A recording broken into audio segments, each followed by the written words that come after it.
Então esses 3 anos e meio de juízo que haverá durante a grande tribulação, o final da grande tribulação, então deverão demonstrar, é uma correção ali, uma disciplina que Deus vai usar, trazendo correção, trazendo juízo, para que eles acordem e vejam que eles deveriam estar adorando ao Deus verdadeiro, servindo ao Deus verdadeiro, e não adorando a imagem da besta e nem reconhecendo o anticristo como o Cristo.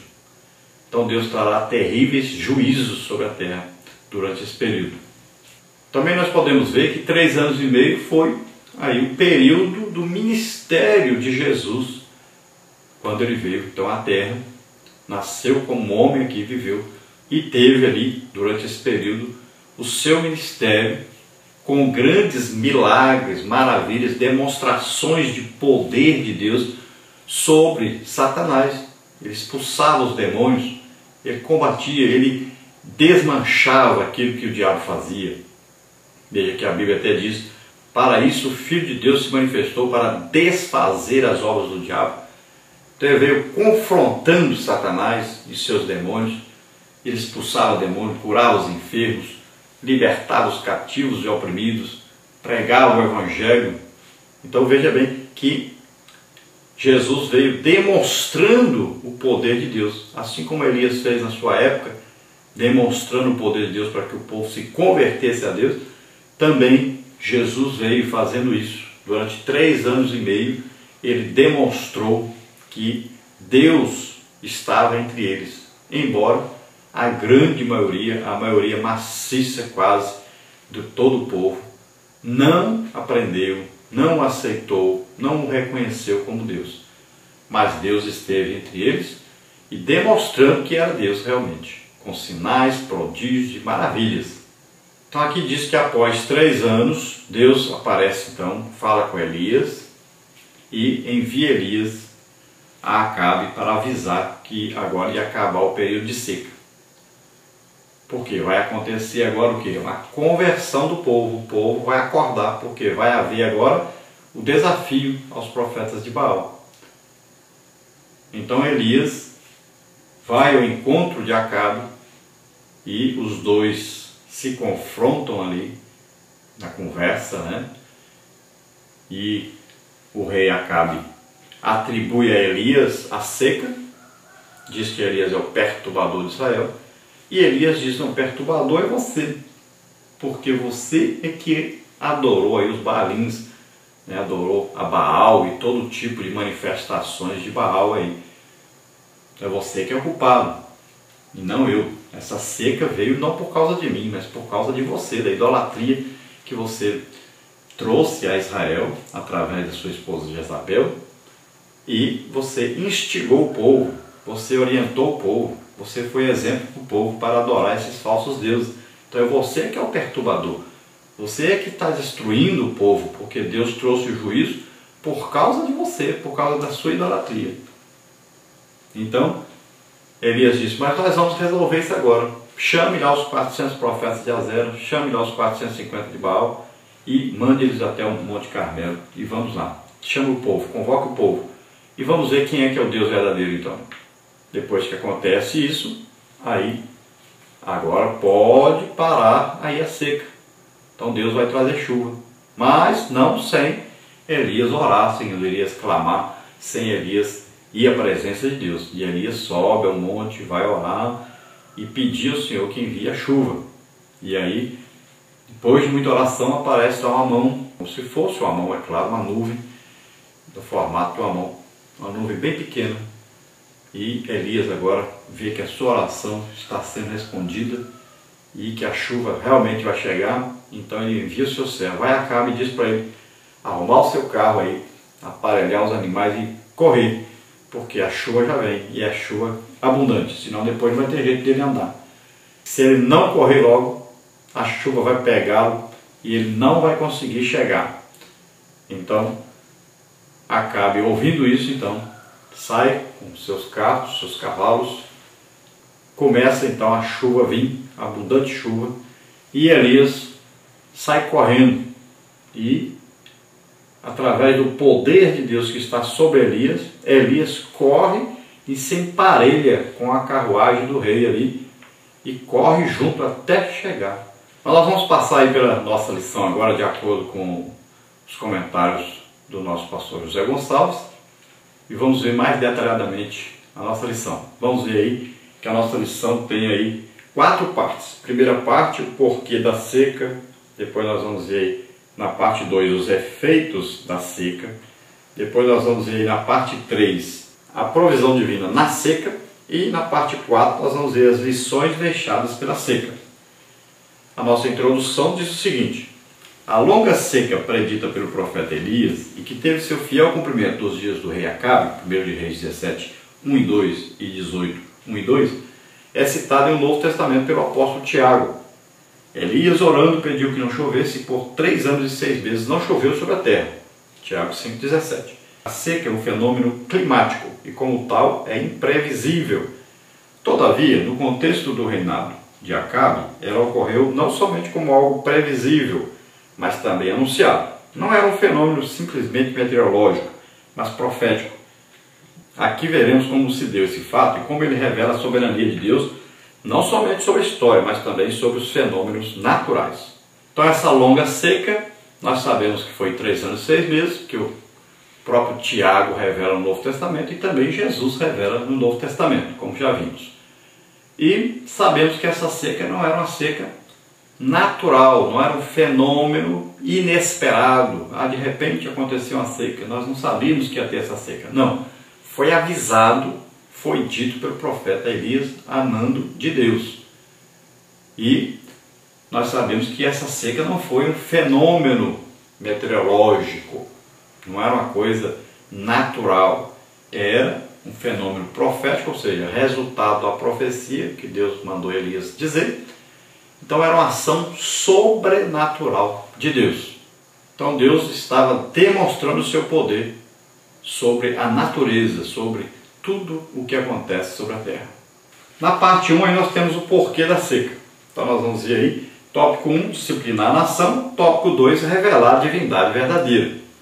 Então no tópico 1, disciplinar a nação, o culto a Baal financiado pelo Estado nortista afastou o povo da adoração verdadeira. O profeta Elias estava consciente disso e quando confrontou os profetas de Baal, logo percebeu que o povo não mantinha mais fidelidade ao Deus de Israel. Então Elias se chegou a todo o povo e disse: até quando cocheareis entre 2 pensamentos? Se o Senhor é Deus, seguiu, e se Baal, seguiu. 1 de Reis 18, 21. De fato, a palavra hebraica asip, traduzida como pensamentos, mantém o sentido de ambivalência ou opinião dividida. A idolatria havia dividido o coração do povo. Para corrigir o coração dividido, somente um remédio amargo surtiria efeito. 1 de Reis 18, 37.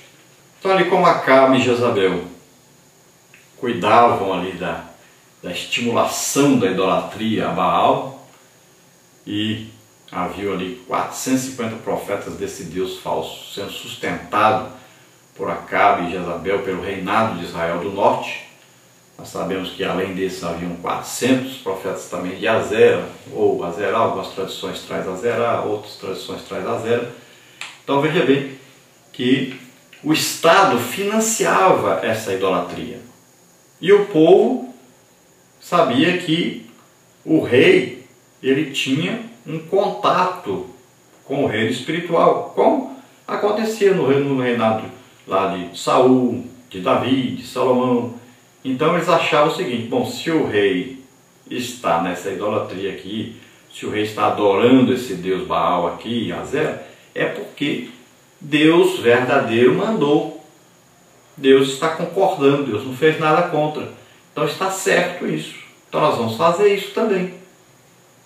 Então o povo era orientado e o povo era influenciado então pelos seus líderes, que também enviou que os profetas para ajudar isso. Os falsos profetas estavam ajudando isso, estimulando isso e andando no meio do povo e trazendo ensino sobre isso e ministrando esses deuses falsos sacrifícios. Então o povo ficava ali entre 2 pensamentos, não sabia mais se agradecia a Deus verdadeiro pelas coisas, se agradecia a Baal, começou a ficar em dúvida, 2 pensamentos ali. E Elias fala sobre isso. Até quando vocês vão ficar aí entre dois pensamentos? Entre o Deus verdadeiro e o Deus falso.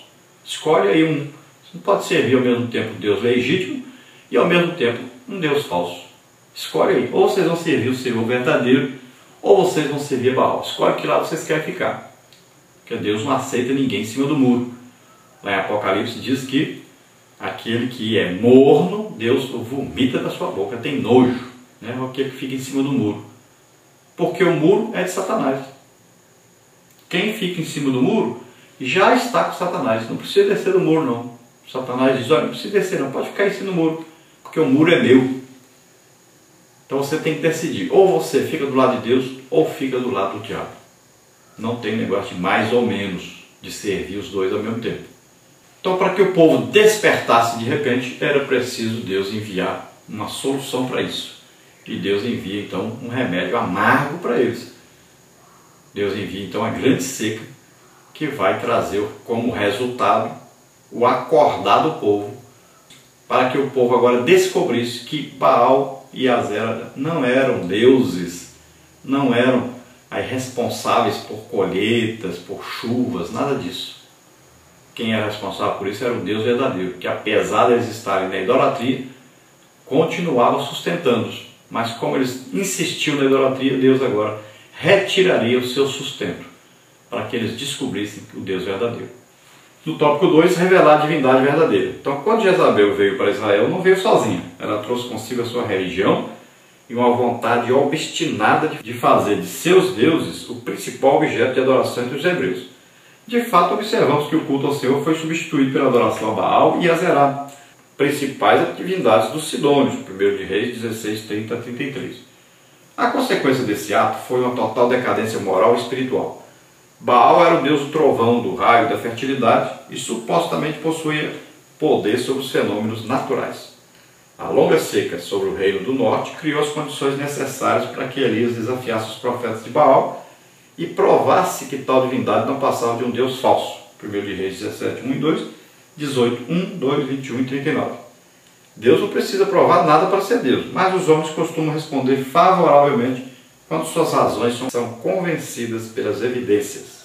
Então veja bem, quando Jezabel casou-se então com Acabe, ela era de Sidom, e ela trouxe então com ela essa crença em Baal, em Azera ou Azerá, e importou de lá os profetas que serviam esses deuses. Ela convenceu o seu marido, o homem apaixonado, ele muitas vezes cai em pecado, em erro, devido a essa paixão. Muitos e muitos homens, nós vamos ver na Bíblia, que erraram devido exatamente a essa paixão por mulheres, como é o caso de Davi, por exemplo. E homens de Deus, e nós temos visto até hoje quantos casos aí de líderes, que adulteram, e aí grandes ministérios que de repente se acabam devido a esse pecado sexual, então de prostituição, de adultérios. Então é um pecado aí mais antigo que existe sobre a terra e que fez com que Acabe também abandonasse o Deus verdadeiro e servisse aos deuses falsos, que fosse idólatra e que ainda estimulasse a idolatria no reino de Israel, Israel do Norte. Então Baal era reconhecido como um deus ali de trovão, dos raios, um deus que influenciava a natureza, que podia trazer chuva, que podia trazer abundância de colheitas e tudo mais, junto com Azera. Então veja bem que era preciso haver ali uma confrontação de Deus, mostrando ao povo a verdade. Agora é claro que Deus não precisa provar que Ele é Deus. Deus não mandou que escrevessem a Bíblia para provar que Ele existe. Não, é o Deus Todo-Poderoso enviou a sua palavra para falar conosco aquilo que nós devemos saber. Mas Ele não escreveu tudo isso, não fez tudo isso para provar que Ele existe.